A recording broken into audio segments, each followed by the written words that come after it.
Hey there guys, I'm back to another video. With the next generation of gaming upon us, it's appropriate to look back on the defining games of this generation. Today, I'm going to be ranking the best PlayStation 4 console exclusives. Some of these games are available on PC due to later releases, but they're all PS4 console exclusives at the end of the day. I'm going to be starting from my number 1 and going down to my number 10, since I think a lot of my audience knows what my favorite PS4 game of all time is. So, without further ado, let's talk about my favorite PS4 exclusives. Number 1. Marvel's Spider-Man. I've been a huge fan of Spider-Man since I was a kid, and Insomniac's work on this title should be recognized. They spent a great amount of time making the best open-world Spider-Man game to date, the huge world of New York City to explore once again, with a really fun combat system to accompany it. The story is the best we've seen in a Spider-Man game thus far, tackling the struggle between the life of Peter Parker and Spider-Man. The presentation is great on all fronts, graphically standing out on the PlayStation 4, and the performances by the actors were good as well. The DLC prologue chapters gave us a bit of extra content to those wanting more. I did a retrospective video recently celebrating its 2-year anniversary. I love Marvel Spider-Man, and I cannot wait to see what the Miles Morales game has to offer. Number 2. Ghost of Tsushima. Going into Ghost of Tsushima, I was strictly playing this game because I'm a Sucker Punch Productions fanboy, but the game genuinely looked good leading up to its release. It's been years since I played a large open world game with tons of content to boot. The world of Tsushima is massive, which makes fast traveling your best friend. There are a lot of side activities this game has to offer, which can overwhelm some players. The story of Jin Sakai isn't mind-blowing or anything, but will keep you engaged the whole way through. The duality between the ghost and samurai made the gameplay that much more fun. Both gameplay styles have learning curves, especially the samurai gameplay. The technical performance of this game isn't 100% there, but is still remarkable for the PS4. Sucker Punch has since patched the game several times to fix technical issues, along with free multiplayer modes. Ghost of Tsushima is one of my favorite games from 2020 due to its large world and fun as hell gameplay. If you want to know my full thoughts on Ghost of Tsushima, you can check out my review on this YouTube channel. Number 3. Uncharted 4: A Thief's End. Even after all these years, Uncharted 4: A Thief's End is still one of the best games on the PlayStation 4. Being the conclusion to Nathan Drake's story, this game really encapsulates everything the Uncharted series has done so far, and then some. The story did a much better job finishing Nathan's story than its predecessor, Uncharted 3: Drake's Deception, giving us an actual conclusion to Nathan's story with this 4th installment. The gameplay refines the shooting and climbing mechanics. The addition of the grappling hook made gameplay just a little bit more fun. The set pieces this game had were, once again, grand and over the top. Transitioning between gameplay and cutscene was seamless and never took me out of the game's experience. Uncharted 4: A Thief's End is still the best Uncharted game to date and one of the best PS4 games as well. If you want to know my full thoughts, I have a review on this YouTube channel. Number 4. The Last of Us Part 2. Since we're talking about exclusives on the PS4, The Last of Us Part 2 has to be somewhere on here. If we're talking about PS4 games in general, The Last of Us Part 2 wouldn't even be in my top 5 games, but probably still within my top 10. Despite how conflicted I am with this game, I can't deny how much enjoyment I still got from it. The gameplay, while still being relatively the same, was still an upgrade in its base mechanics and more challenging difficulty. The story was super ambitious in concept, sadly fell short in execution. The presentation for Part 2 pushed the PS4 to its limit. Really nice graphics and seamless transitions between cutscene and gameplay.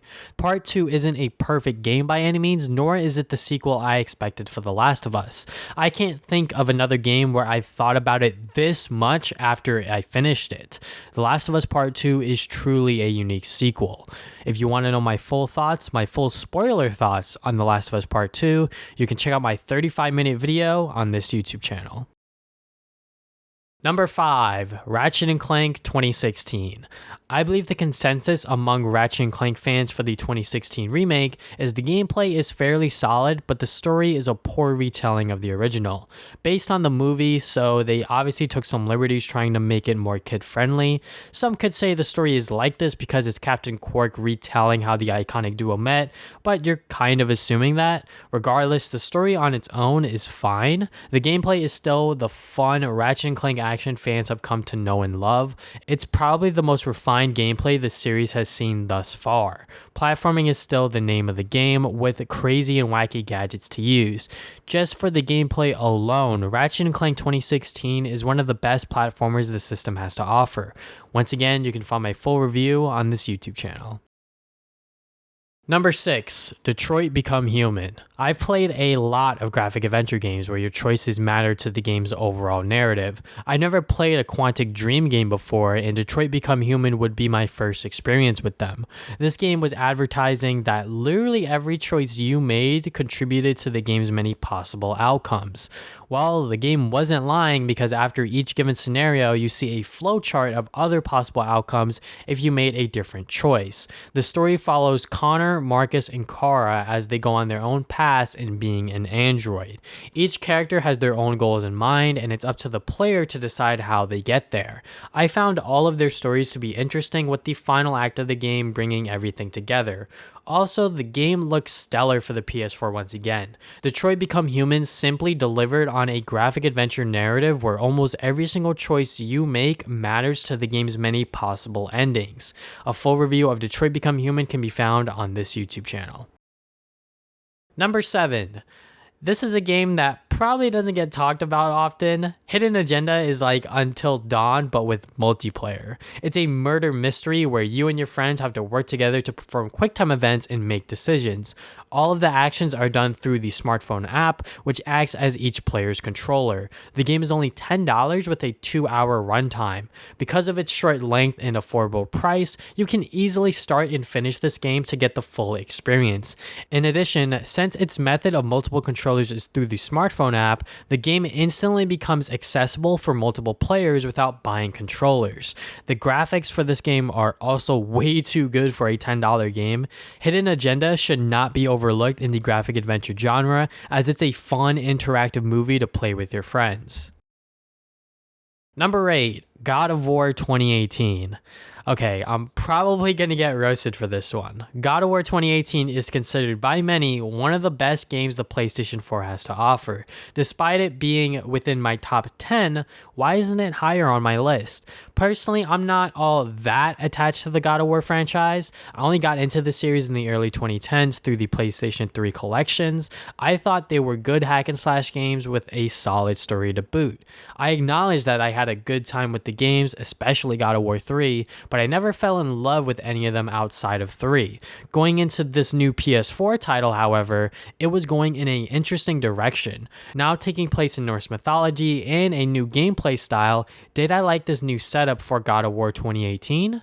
Honestly, yeah, I find the story this time around to be much more interesting due to the relationship between Kratos and his son Atreus. By the game's conclusion, I was satisfied with the overall narrative and excited to see what was to come next for the franchise. The gameplay style moved away from the brainless hack and slash gameplay to a more Souls-like approach. You have to think about ways to attack your opponent while dodging and blocking incoming attacks as well. Souls-like style of gameplay is becoming more and more popular in AAA games, and honestly, I'm all for it. I really liked how God of War 2018 handled it, and I'm eager to see how they improve upon it in the sequel. Despite all of this praise I'm giving the game, God of War 2018 never crosses my mind when it comes to amazing PS4 games. After I finished God of War 2018, it didn't leave a huge impact on me. Outside of a fun experience I had with it, I don't really feel that much different from before and after I played it. I feel like God of War 2018 did a great job setting up this version of the franchise,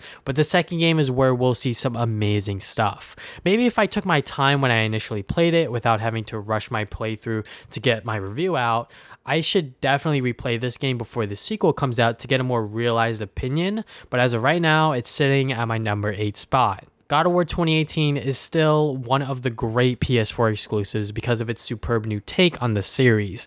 My review can be found on this YouTube channel.